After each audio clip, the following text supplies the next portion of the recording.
Welcome, my political friends of the interwebs. I've said it once, I've said it a gazillion times, and now I'm about to say it a gazillion and one times. I have, beyond a shadow of a doubt, the most kick-ass, the most awesome, the most freaking fab-tabulous, fantabulous subscribers/followers on all of the interwebs, bar none. And I'm serious. Every single day, I get, I don't know, probably a dozen or sometimes more, sometimes a little less, requests in my inbox. One of my inboxes, one of my mini inboxes. Then basically it says, hey, can you tell us how you feel about this? Or can you do a story about this? Or it just really runs the spectrum. Most of the stuff, though, has to do with conservative politics.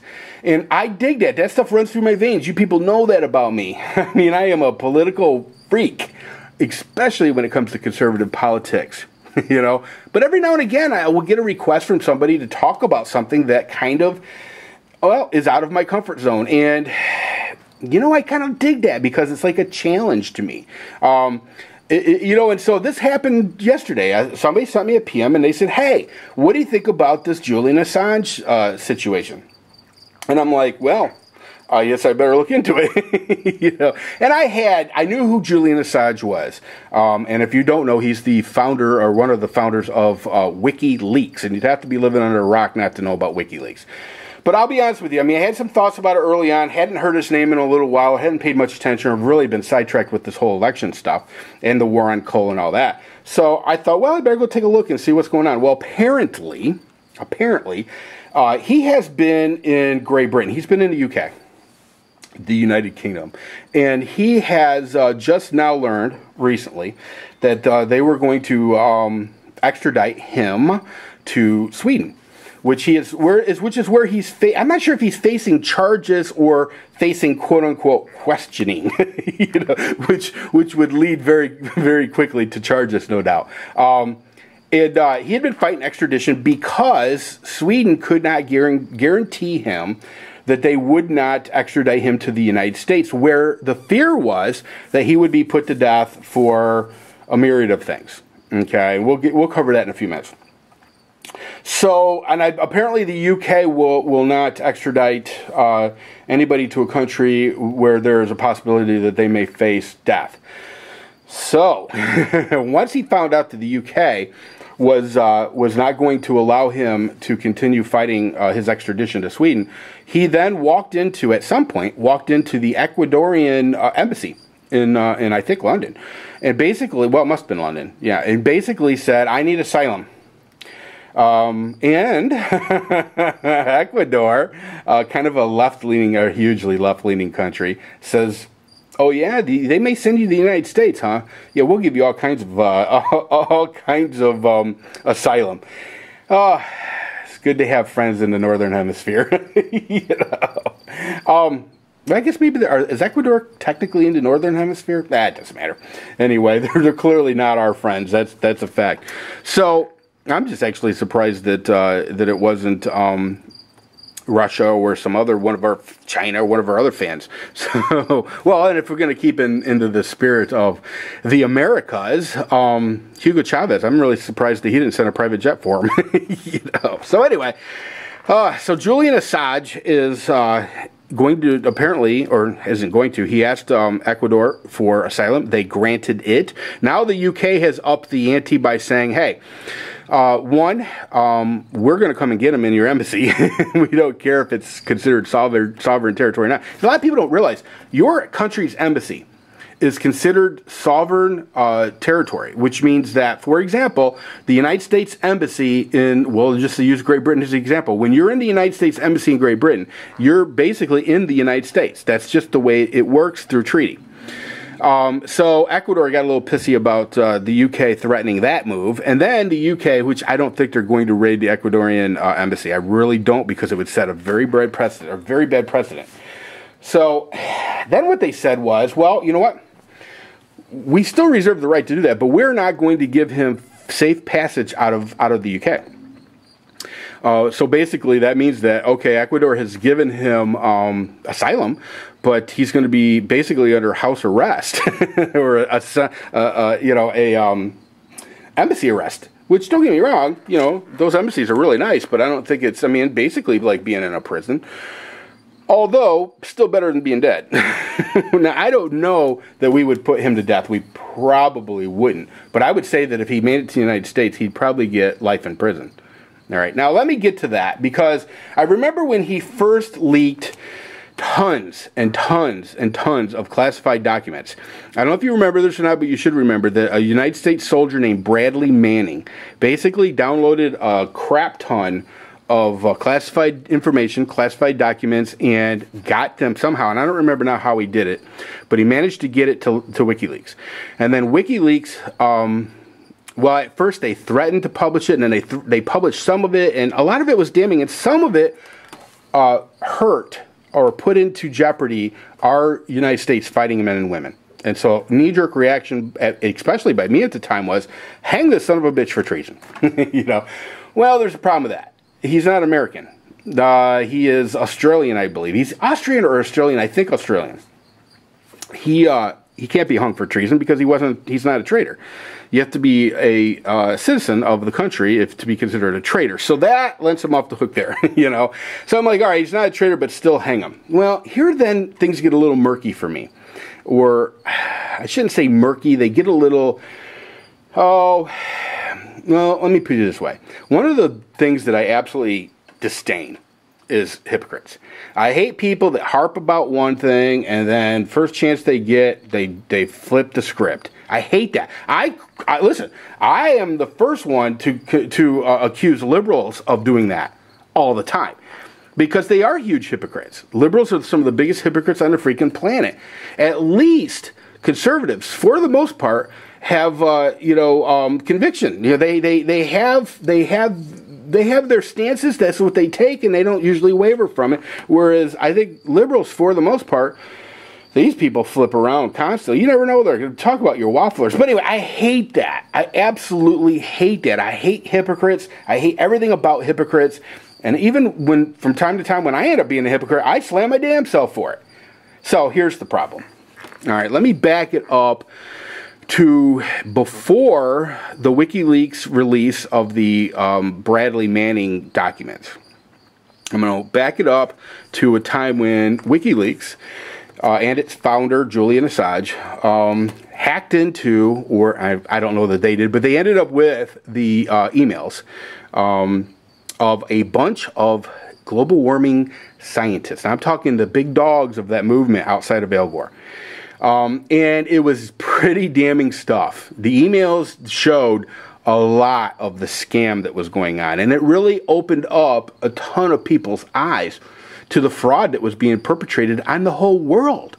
Literally, the whole world. Now, there are still some sheeple who you know still think everything's straight up and legit. But for the most part, the release of those emails from the East Anglian University in England, the release of those emails were these professors, these scientists, were talking about gaming the system and how they loved taking these junkets to these exotic locales on basically the taxpayer's dime, whatever country's taxpayer, still the taxpayer's dime, and totally disregarding any kind of carbon emissions that it would take for them to get there, because they all knew it was a scam. Anyway, so there was a lot of really damning information that came out of that. Of those emails. So here's the thing. At that time, a lot of conservatives, a lot of, well, I don't want to call them anti-global warming, but a lot of common sense people who had always said that man-made global warming was a crock of shit. A lot of us were like, yeah. And we were excited. We were happy and thrilled to death that WikiLeaks had, put that information out there. So I'm not a hypocrite. I'm not a hypocrite. And to be honest with you, I personally, as much as I love our fighting men and women, and anything that puts them in danger pisses me off. But I will tell you that I think that falls more on the security of the United States military and Bradley Manning, who, by the way, 800 and some plus days later hasn't been hung yet. I don't understand that at all. At all. Simple. Well, okay, so hanging might be a little barbaric, but, firing squad. Whatever you do to traitors, You know, I mean, there are rules to the game. There are rules to what traitors get. And as much as I like the idea of him in the hole, you know, in a dark hole somewhere, the fact of the matter is that it is outrageous that he hasn't been dealt with in the most severe manner by now. All right, back to Julian Assange. I am not cool with hanging the messenger, you know, mainly because most of the time in life I am the messenger, or at least I try to be the messenger. I try to give the good news. I try to tell people what's what when it comes to the liberal, you know, buffoonery, you know, the war on coal and all that stuff. I try to be an alarmist, and Julian Assange in a lot of ways does the same thing. I know.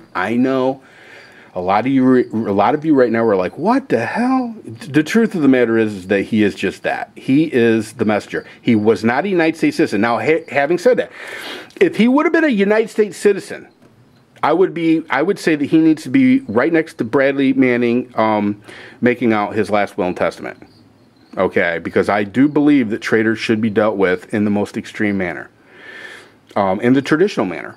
As we used to deal with traitors back in the day when apparently it cared. Who were the two that gave up the U.S. Atomic bomb secrets? The Rosenthals or Rosenbergs? Anyway, we killed them both, man and woman, for being traitors, because that's what they were. It's exactly what they were. So Julian Assange not being an American citizen is essentially, as far as I'm concerned, just a messenger. Yes, a messenger that put our fighting men and women in danger, but like I said, I believe in my heart that is Bradley Manning's cross to bear, and that is also the United States military's cross to bear for having apparently such shitty-ass security. Yeah, I said it. I said it. You know, and this goes back a long way. I mean, you know, the military security leaves a lot to be desired. You know, remember when the Clintons were in the Oval Office? And I said, yes, the Clintons, as in plural, were in the Oval Office. Well, that was at least when Monica wasn't in the Oval Office with Bill. But there was a whole lot of Chinese infiltration of our military bases and our government scientific facilities and all that stuff.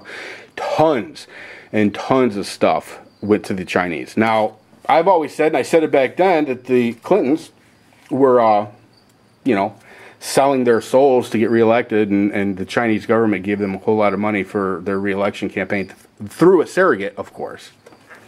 Anyway, I don't want to get involved with that. That's a whole nother video that may be outdated unless Hillary decides to actually make a move as to run for president someday. Anyway, so Julian Assange, in my opinion, you want to know what my opinion is? In my opinion, is Julian Assange is the messenger. So to hang him is, to me, ridiculous. I personally think, let him go to Ecuador. Let him go there. Listen, Ecuador, I wouldn't want to spend the rest of my life in Ecuador. You know, Ecuador is what it is. And if they want him, let him have him. You know, it is what it is. It is what it is. Let him have him. As far as the Sweden thing and the charges against him, you know, I don't know. I'd like to see an interview, though, with the victims, because something stinks. Something ain't right. There's something about that whole story that seems goofy to me, you know, but, you know, it is what it is. You know, a lot of people, and I don't know if I already covered this or not, but I'll cover it real quick again. Sometimes I repeat myself. That's just the way I roll. A lot of people think he was charged or being charged or was accused of rape, and that is not what he was accused of. He was accused of, let's see, now I got to think. I believe it was unprotected consensual sex. Apparently his rubber broke. And I guess it's a big deal in Sweden. I don't know. But it's, I guess it's an assault charge. But it is what it is. He's the messenger, people. I mean, I'm not saying that he's, I'm not saying that I'm a Julian Assange fanboy, because I'm not. But I guess what I am saying is that the real problem for us, now there were other countries that were pissed off too. He released not just our classified information, he released a lot of people's classified information. But, you know, for us, as far as I'm concerned, you know, I think that we just need to deal with Private Manning and deal with the security at the United States military installations. And be done with it. Anyway, God, I'm almost at 15 minutes. I got to run. Everybody take care. Let me know in the comment section what you think. Do you think I'm crazy on this one? Sometimes I am. See ya!